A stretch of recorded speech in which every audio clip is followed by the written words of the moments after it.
The metallic symphony of iron plates reverberated across the immaculate floor of ironclad fitness in Metro City as three hulking figures encircled a solitary African-American man at the power rack. Their booming voices shattered the ambient murmur. "Yo, this ain't your station, pal," growled one, snatching the man's plates and flinging them aside like refuse. Another guffawed menacingly, admiring his reflection. Let's observe if he even comprehends how to manipulate genuine weights. The black man's workout was disrupted, his personal space violated. The tormentors' voices thundered, drawing unwelcome attention, yet nobody intervened. The arrogance etched on their faces proclaimed their dominion over this domain. The African-American man, in his mid-30s, exuding respect and composure, raised his hands placatingly. "Hey, fellas, I'm just trying to complete my set." "I wasn't bothering anyone," he stated softly, his voice strained with suppressed emotion. However, his gaze betrayed the humiliation, the familiar pang of being singled out. He attempted to step back, offering them space, hoping to avert confrontation. The degradation hung palpably in the air, his dignity eroding under their scornful looks. The tallest of the aggressors blocked his path, a smirk playing on his lips. "What's the matter? Can't handle a little challenge?" Another nudged him roughly off the equipment, causing him to stumble. "Didn't realize they permitted just anyone in here," one muttered, his tone laced with malice. Their laughter intensified, their cruelty escalating. This was no longer about physical training.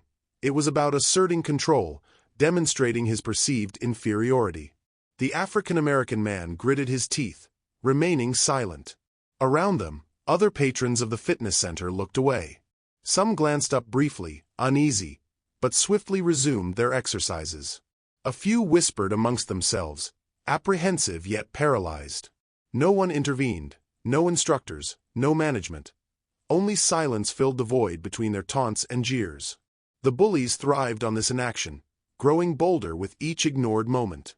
It was as if the entire establishment had collectively decided to feign ignorance. In the distant corner, Dwayne "The Rock" Johnson sat on a bench, adjusting a heavy dumbbell. Dressed casually, his expression inscrutable, he observed the unfolding scene without uttering a word.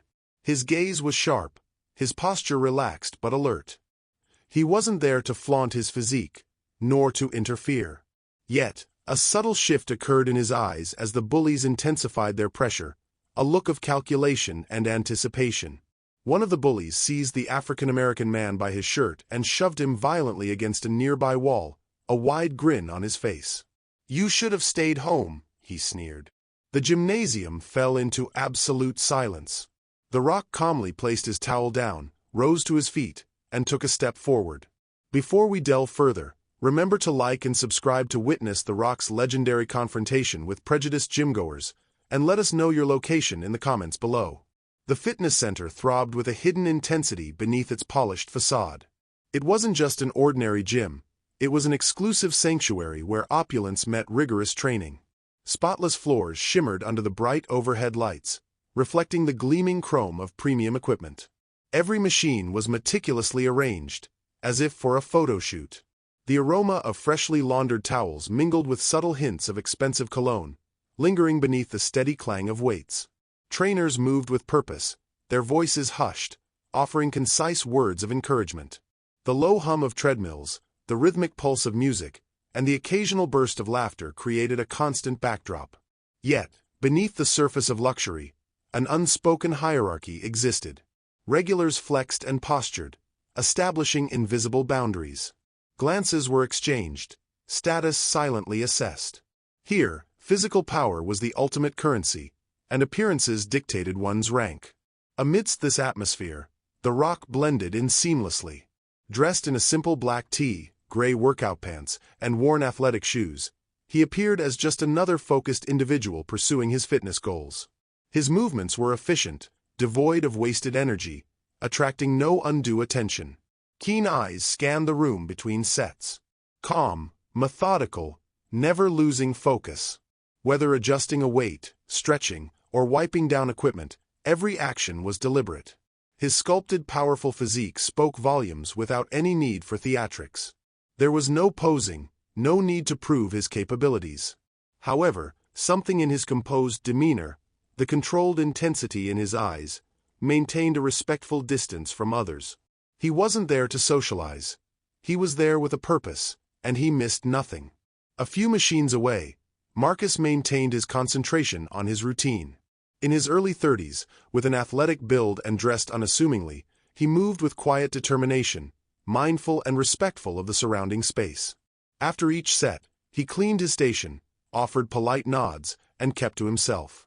His eyes remained downcast, focused on the task at hand.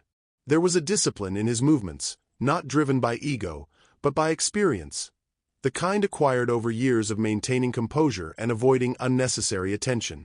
He carried himself with humility yet firmness. He wasn't there to compete. But there was a subtle tension in his posture that hinted at an understanding of how swiftly control could be wrested away. The disruption manifested in the form of 3 bodybuilders dominating a corner of the gym as if they owned the premises. Loud, arrogant, their muscles glistening under the bright lights. Known regulars, they reveled in the attention, feeding off the spectacle. High fives followed every set, their jokes projected loudly enough to command the room. Their laughter was exclusionary, a blatant declaration of their territory. They barked orders at the staff, left equipment scattered haphazardly, and cast dismissive glances at anyone they deemed inferior. They weren't there for quiet training. Their aim was intimidation. The Rock's gaze flicked towards them early on, his eyes narrowing almost imperceptibly as he adjusted his grip on the barbell.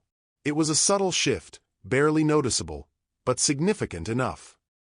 He had encountered men like them before, knew their modus operandi intimately, and understood without a doubt that it was only a matter of time before they crossed the line. The bullies' voices intensified, spreading through the gym like a noxious odor. One of them, a thick-necked man with biceps the circumference of tree trunks, casually strolled over to the bench where Marcus had just finished his set. Without seeking permission, he snatched one of the dumbbells from the rack and tossed it aside with a contemptuous smirk. "Didn't realize this bench was reserved," he sneered, flexing his muscles as if expecting applause. The second bully leaned over Marcus's shoulder, his voice dripping with mockery. "You sure you're in the right place, buddy? Looks like you're out of your depth." The third blocked Marcus's path as he attempted to move towards another piece of equipment. "Nah, you gotta earn your spot first." His voice dropped to a low, menacing tone, adding, "Or maybe you should stick to a different gym. One where they let just anyone in." Their laughter echoed, sharp and unpleasant. Marcus stood motionless, his jaw clenched tight, his eyes darting between them, but he remained silent. The bullies' energy amplified each other's, like sharks circling their prey. They shoved another weight off the rack, the metallic clang reverberating through the gym as if daring anyone to intervene. No one did. Nearby gym patrons shifted uncomfortably, casting fleeting glances before returning to their routines. Some paused, their headphones dangling around their necks, their eyes flicking to the scene and then away just as quickly. Trainers at the front desk exchanged quiet, concerned looks but maintained their distance. No one wanted to be the one to interrupt. No one wanted to get involved. Marcus straightened his posture, refusing to react overtly.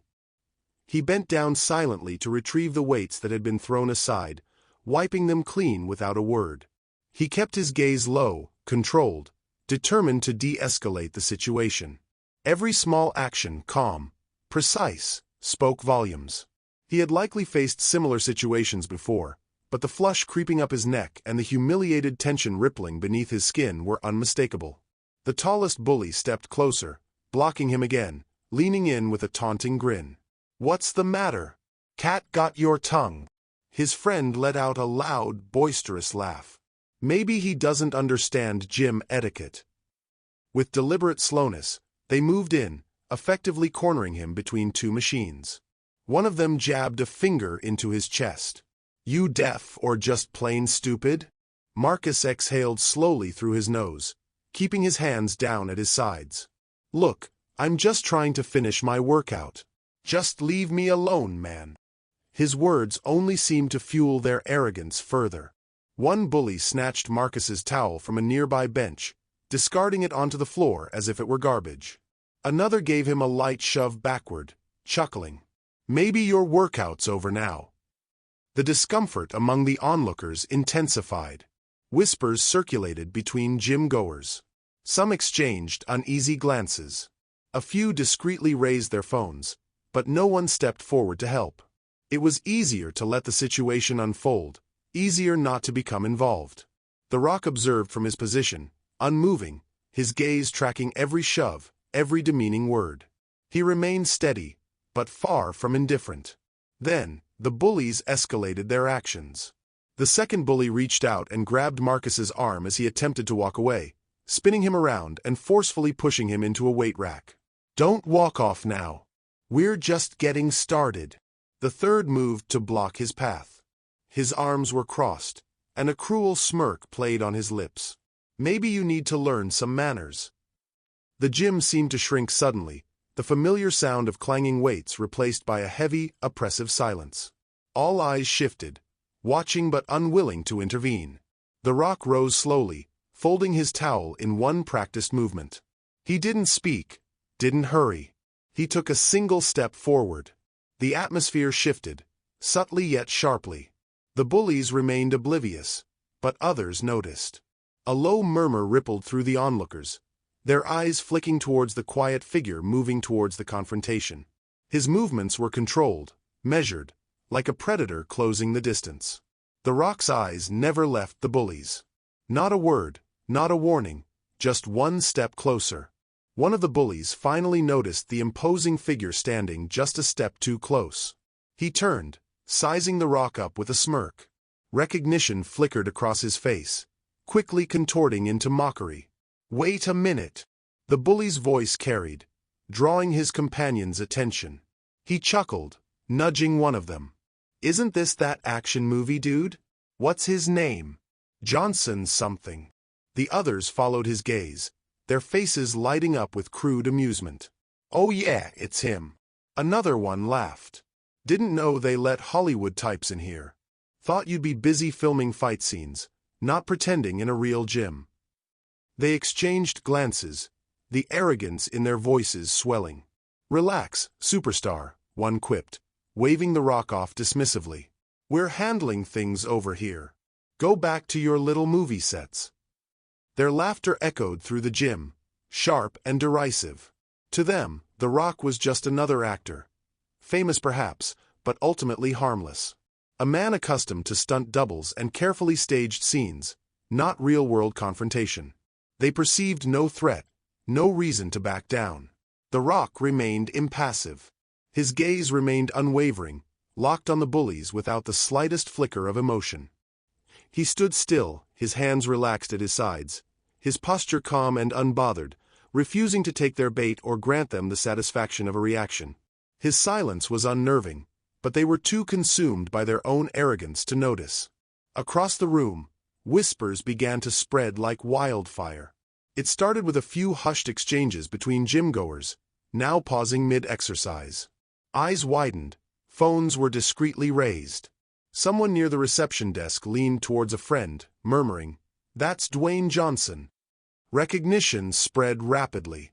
People began to shift, abandoning treadmills and stepping away from weight machines.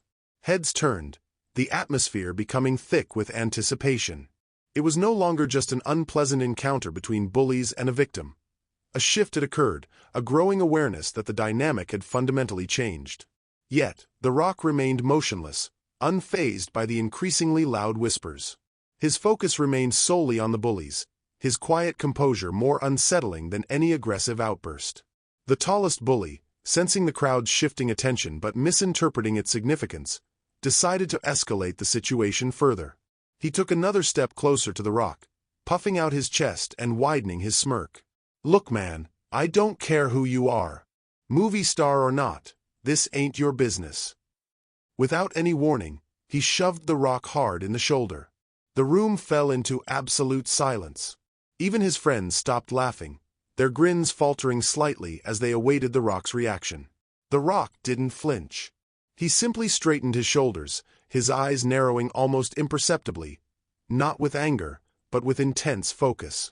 There was no dramatic display, no raised voice, just an unmistakable shift in his demeanor, the kind that makes the hairs on the back of your neck stand on end. The crowd held its breath. Something was about to break. The tallest bully's shove lingered in the air, the tension razor-sharp. The Rock remained still, his expression unreadable. That silence unsettled everyone except the bullies. With a quick glance exchanged between them, they decided to finish the confrontation. "Let's show him how it's done," one muttered. Without warning, all three lunged at the Rock simultaneously. One aimed directly for his chest, his shoulder lowered like a battering ram. The second swung a thick arm towards the Rock's jaw, confident of a solid connection. The third circled around from behind, preparing to lock him in a chokehold, ready to assert their dominance in front of the captive audience. It was chaos, three heavy bodies converging, fists clenched, arrogant smirks still visible. The Rock moved with lightning speed and precision.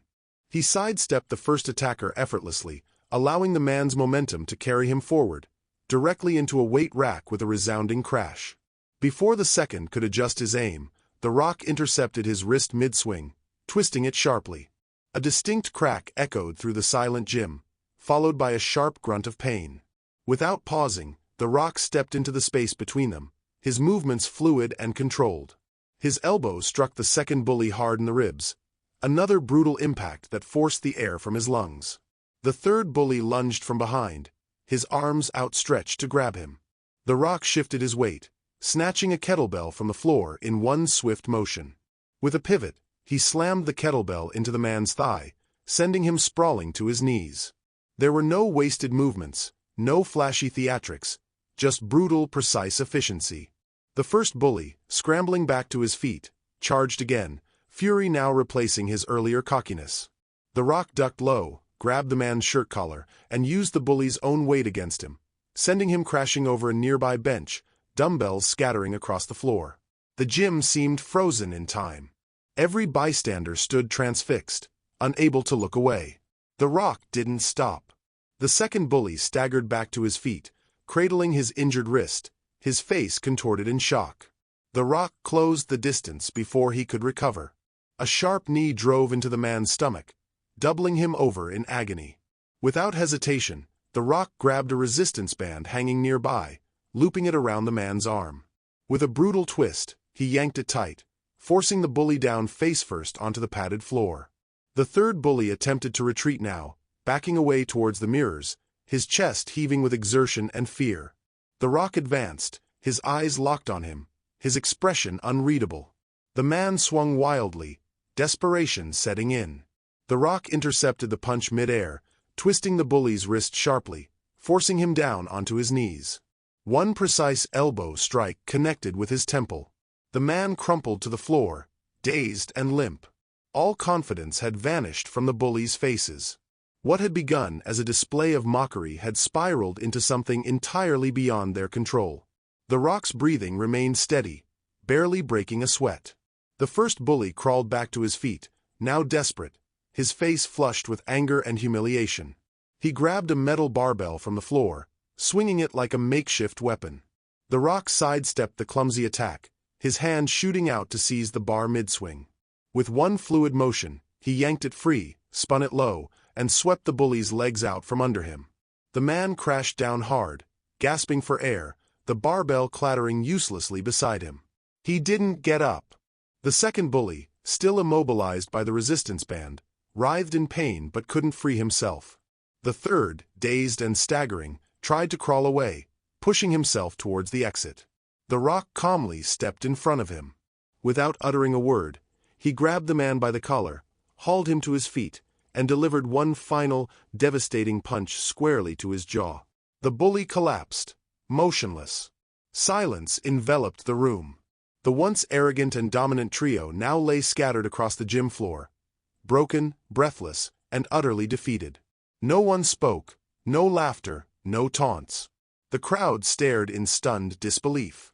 Every person in that room had witnessed the transformation, seen true strength unfold before their eyes, not in boastful displays or loud pronouncements, but in calm, calculated precision. The Rock adjusted his shirt, his gaze sweeping briefly over the fallen bullies. Not a single word escaped his lips. He stepped back, his muscles relaxed and unfazed, as if the entire incident had been nothing more than another set in his workout.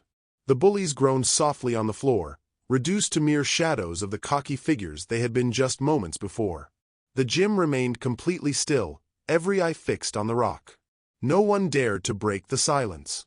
The gymnasium remained frozen in silence, the weight of the preceding events hanging heavily in the air. The Rock stood over the crumpled bodies, his gaze level and unwavering. Without raising his voice, he looked down at the first bully groaning on the floor. "Get up!" There was no aggression in his tone, just a quiet authority that brooked no argument. The bully struggled to his feet, wobbling precariously, his face flushed with shame and pain, his eyes darting towards his friends, desperately seeking an escape. The Rock's gaze didn't waver, his voice carrying clearly enough for everyone to hear. The second and third bullies, bruised and gasping for breath, hauled themselves upright. They glanced around, suddenly acutely aware of the dozens of eyes fixed upon them, phones held aloft, whispers spreading like wildfire. One of them swallowed hard. We're sorry," he mumbled. The Rock shook his head once, sharply. "Look at him. Say it properly." They turned, their faces completely devoid of their earlier arrogance, now staring at Marcus, the African-American man they had so viciously mocked. Their voices cracked with fear and humiliation as they stammered. "We're sorry, man. We shouldn't have disrespected you." The crowd watched, stunned, all traces of bravado and cruel smirks having vanished. Humiliation was complete. Marcus, still catching his breath, nodded once, needing no further acknowledgement. He stepped forward, his eyes shining slightly, his voice quiet but firm. "Thank you," he said softly to the Rock. "I didn't think anyone—" His voice trailed off, a wave of emotion flickering briefly across his face, years of forced restraint and composure suddenly lifting. The Rock offered a simple nod. No need for words around them. The whispers among the onlookers intensified. The gym-goers who had stood frozen just moments before now leaned forward, their phones capturing every second. Murmurs echoed through the space. "That's really him. Did you see how quickly he handled all three of them? Like it was nothing." A palpable sense of respect permeated the room, not loud or boisterous, but deeply felt. Something unspoken hung in the air, everyone present knowing they had just witnessed true strength. The Rock didn't wait for applause or accolades. He picked up his towel from the bench, slung it casually over his shoulder. There was no need to look back, no need for validation. Without any fanfare, he walked towards the exit, moving through the crowd as if they weren't even there. Heads turned as he passed, but no one dared to stop him. The doors slid shut behind him, leaving the stunned gymnasium in his wake. The gym slowly began to return to its usual rhythm, but something had shifted, a change that no one present would soon forget. What had just transpired was more than just a fight. It was a profound lesson. Strength isn't measured by volume, by the size of your muscles, or by how loudly you demand attention. It's measured by how you choose to use it. The bullies had mistaken intimidation for genuine power, dominance for respect. But true strength resides in restraint, in knowing when to stand up, not to prove your own superiority, but to protect someone who cannot protect themselves. Dwayne "The Rock" Johnson didn't need to announce his presence or seek the spotlight. He simply acted when others wouldn't. That was the lasting impact, not the punches thrown, but the principle demonstrated. Because the truly strong don't need to show off, they protect others without uttering a word.